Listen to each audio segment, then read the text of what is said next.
Di tengah euforia ini, muncul pernyataan tegas dari Nathan Choeaon, salah satu pilar penting dalam skuad Garuda, yang menegaskan bahwa timnas Indonesia tidak boleh dianggap remeh. Nathan Choeaon, pemain berusia 22 tahun yang saat ini bermain untuk Swansea City, berbicara dengan tegas dan penuh keyakinan. Dalam wawancara yang dikutip dari laman resmi FIFA, Nathan menyatakan bahwa timnas Indonesia tidak boleh merasa inferior atau takut menghadapi lawan-lawan tangguh di grup C zona Asia. Pernyataan ini bukan hanya sekadar optimisme tanpa dasar, tetapi juga mencerminkan keyakinan Nathan terhadap kemampuan rekan-rekannya di timnas Indonesia. Menurutnya, pertandingan sepak bola selalu penuh dengan kejutan dan tidak ada yang pasti. Dalam sepak bola, apapun bisa terjadi, termasuk mengalahkan tim-tim yang dianggap lebih kuat di atas kertas. Nathan menekankan bahwa timnas Indonesia harus fokus pada memanfaatkan setiap kelemahan lawan dan menunjukkan kualitas yang mereka miliki. Selain itu, Nathan juga mengungkapkan impiannya untuk membawa timnas Indonesia ke Piala Dunia 2026. Mimpi ini bukan sekadar angan-angan, tetapi sebuah tujuan yang ingin dia capai bersama rekan-rekan setimnya. Menjadi bagian dari sejarah baru bagi Indonesia, Nathan berharap bisa mencatatkan namanya sebagai salah satu pemain yang berhasil membawa Garuda terbang tinggi di pentas dunia. Di tengah persaingan yang ketat, Indonesia berhasil menunjukkan performa yang solid, mengalahkan berbagai rintangan untuk mencapai tahap ini. Capaian ini menjadi bukti bahwa timnas Indonesia memiliki potensi besar untuk bersaing di level tertinggi sepak bola internasional. Sikap positif dan tegas Nathan Choeaon juga tercermin dalam persiapannya menghadapi kualifikasi. Nathan menyadari pentingnya persiapan yang matang dan kondisi fisik yang optimal untuk tampil maksimal di pertandingan. Ia mengungkapkan bahwa persiapan yang baik di pramusim bersama klub adalah kunci untuk menghadapi tantangan di tim nasional.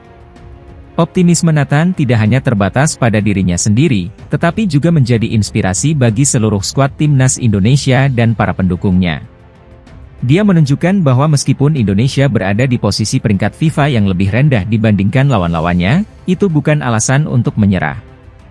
Dalam perjalanan menuju Piala Dunia 2026, timnas Indonesia akan menghadapi berbagai tantangan dan rintangan. Namun, dengan semangat juang dan kerja keras, serta keyakinan yang kuat seperti yang ditunjukkan oleh Nathan Choeaon, segala sesuatu mungkin terjadi. Dengan sikap seperti ini, timnas Indonesia memiliki harapan besar untuk terus maju dan meraih prestasi yang membanggakan. Mauresmo Hinoke, pemain muda berbakat asal klub FC Dordrecht U21, dikabarkan batal dinaturalisasi oleh timnas Indonesia. Berita ini mengejutkan banyak pihak, mengingat Hinoke sebelumnya disebut-sebut sebagai salah satu talenta potensial yang akan memperkuat timnas U20 Indonesia. Kabar yang belum terkonfirmasi ini menyebutkan bahwa proses naturalisasi Hinoke telah dihentikan oleh PSSI karena alasan yang krusial. Kabar terbaru yang beredar menyatakan bahwa proses naturalisasi Hinoke terhambat.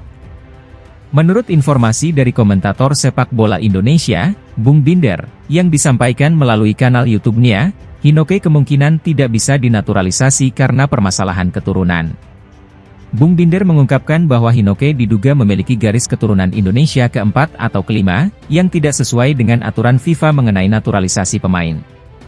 Dalam kasus Hinoke, diduga bahwa garis keturunannya dengan Indonesia berada di atas kakek neneknya, mungkin pada level buyut atau bahkan lebih jauh lagi. Jika benar, maka Hinoke tidak memenuhi syarat untuk dinaturalisasi oleh Indonesia.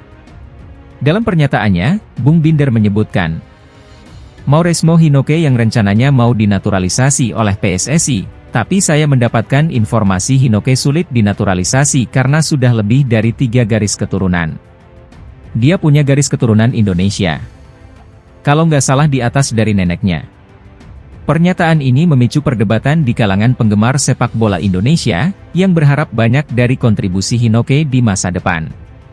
Selain itu, kabar lain yang memperkuat isu batalnya naturalisasi Hinoke adalah aksi sang pemain di media sosial.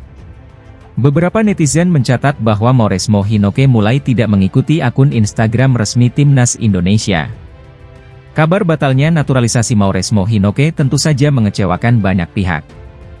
Sebagai pemain muda yang memiliki potensi besar, Hinoke diharapkan bisa menjadi tambahan kekuatan bagi skuad Garuda Muda. Sementara itu, situasi ini juga membuka diskusi mengenai proses naturalisasi pemain di Indonesia. PSSI selama ini telah berusaha mencari talenta-talenta berdarah Indonesia di luar negeri yang dapat memperkuat timnas. Kasus Mauresmo Hinoke menjadi contoh bagaimana kompleksitas proses naturalisasi dapat menghambat langkah sebuah negara dalam meningkatkan kualitas timnasnya. Bagi Mauresmo Hinoke sendiri, kabar ini tentu menjadi pukulan berat. Sebagai pemain muda yang sedang merintis karir, kesempatan untuk bermain di level internasional seperti timnas Indonesia adalah impian besar. Meskipun demikian, Hinoke masih memiliki banyak waktu untuk membuktikan dirinya dan mungkin mencari peluang lain di masa depan.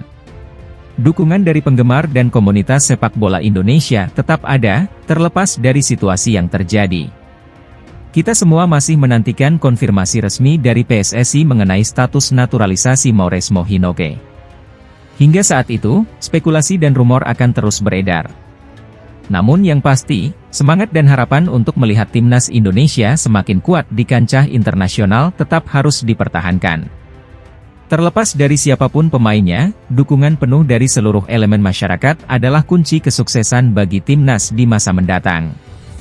Mari kita berharap yang terbaik untuk masa depan sepak bola Indonesia, dan semoga semua proses berjalan dengan baik dan lancar. Timnas Cina mulai mempersiapkan diri jelang berlaga di putaran ketiga kualifikasi Piala Dunia 2026 zona Asia. Sang pelatih, Branko Ivankovic terus memantau perkembangan anak asuhnya. Tim negeri tirai bambu tergabung di grup C pada ronde ketiga kualifikasi Piala Dunia 2026 zona Asia. Mereka bersaing melawan Timnas Indonesia, Timnas Arab Saudi, Timnas Bahrain, Timnas Jepang, dan Timnas Australia. Pada partai pembuka, Cina berjumpa Jepang di Stadion Saitama, Jepang, 5 September 2024. Kemudian menjamu Arab Saudi di Stadion Dalian, Cina, 10 September 2024. Setelah itu, Cina ditantang Australia di Stadion Adelaide Oval, Australia, 10 Oktober 2024. 5 hari berselang, giliran timnas Indonesia yang dijamu di Stadion Qingdao, Cina. Menurut laporan media lokal Cina, Sohu, timnas Cina bakal kedatangan amunisi tambahan pada kualifikasi Piala Dunia 2026 mendatang. Salah satunya yakni Hou Yongyong, pemain naturalisasi asal Norwegia. Sosok berusia 26 tahun itu punya kualitas mumpuni sebagai gelandang. Hou Yongyong, peraih sepatu emas divisi pertama Norwegia, juga terpilih. Dia mungkin menjadi mitra baru Wole. Hou Yongyong bersinar di Liga Utama Norwegia musim ini, dia sering mencetak gol, tulis Sohu. Bergabungnya dia dengan timnas Cina sangatlah penting.